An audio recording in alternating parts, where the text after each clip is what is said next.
you look back and say, why is Africa not developing? Why are these countries not developing? Yes, it's obvious. They will not develop because the best amongst us are no longer amongst us. We do the business of planting and weeding and tendering and looking after, and someone does the business of harvesting.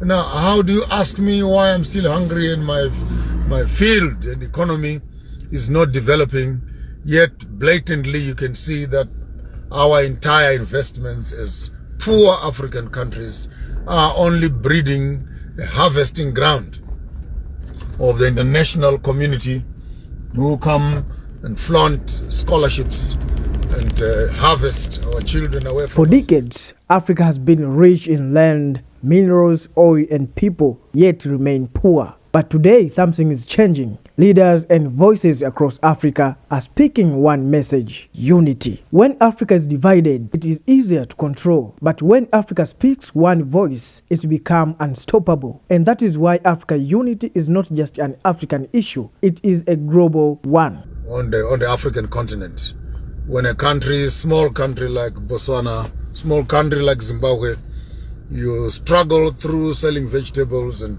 peanut butter and to educate one member of the family to become a doctor, to become a nurse, to become an engineer. You put all your resources into developing this man, this woman. You grow them up, you train them, you develop them, you sell the cattle in the kraal, take him to the University of Zimbabwe, take him to MSU, and right at the time when he finishes learning and he's educated, and then you lose him to another country.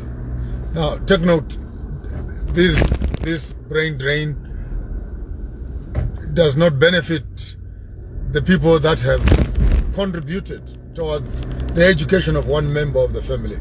I mean, in some certain homes, you find there's one graduate, and that one graduate almost depleted the entire resources of that family, only to get a scholarship and disappear into Amsterdam, disappear into Brussels, disappear into New York, or get a scholarship into Cambridge. And that's the end of it. You'll be sending us $100 a month or £100 a month for a funeral of the aunt and etc. And that's the end of it. And I think when you compare the two types of slaveries, the old slavery where manpower was taken forcefully, and now where manpower is being taken voluntarily due to economic difficulties, we will find countries such as Zimbabwe, as I've already said, losing nurses, losing professionals, technicians, losing engineers, medical professionals, doctors to foreign countries due to economic and political hardships. And then you look back and say, why is Africa not developing? Why are these countries not developing? Yes, it's obvious. They will not develop because the best amongst us are no longer amongst us. We do the business of planting and weeding and tendering and looking after, and someone does the business of harvesting. Now, how do you ask me why I'm still hungry and my field and economy is not developing, yet blatantly you can see that our entire investments as poor African countries are only breeding a harvesting ground of the international community who come and flaunt scholarships and harvest our children away from us. So when I was walking through the slave routes, it hit me so vividly that maybe another reason we also need to start talking very seriously. And on this particular point, I may stand to agree with retired General Chiwenga on the comments that he passed a week ago, that we should be considering it a crime against humanity if a community can develop its own young people, and someone because they have money, someone because they are from America, or they are from Europe, they just come and grab those children and take them away, and we facilitate. We even run agencies of harvesting brains amongst us and ship them to lands afar. And then Europe and America wants to look like it does not know what has happened. We don't know what is happening. Africa is not developing. But how can Africa develop when the very agents of development are not amongst us. And I don't know whether this makes sense to someone out there. You can pass your comments in the put your comments also in the comment section. That you end up with a raw egg on your face. The best brains are not on the continent. The best brains are being taken away. And then when they are in foreign countries, they begin to tell those that have remained how stupid they are, how foolish they are. If they can try hard enough, they will also make it. And they begin to write manuals of how African countries must reform and change, how we can improve and what.